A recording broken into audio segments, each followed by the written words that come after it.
Այսօր մենք կանգնած ենք այս հրապարակում, որպես մեկ ազգ, մեկ ձայն, մեկ անկոտրում կամք, մեր ջահերի վառ կրակներով, մեր անկոտրում կամքով։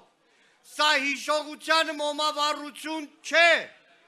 սա պահանջի կրակաերթ է, ցեղասպանությունն ավարտված չէ,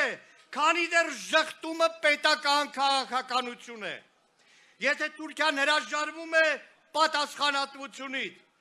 երբ Ադրբեջանը կտրում է Արցախի հայության արմատները, երբ մեր իշխանությունները լռում են ազգային հիշողությունը դիվանագիտության սեղանին ծախելու համար, որովհետև առանց ճշմարտության չկա խաղաղություն, չկա արդարություն, առանց պատասխանատվության չկա ապագա։ Մեր պահանջը հստակ է ու անդրդվելի։ Թուրքիան պետք է ճանաչի հայոց ցեղասպանությունը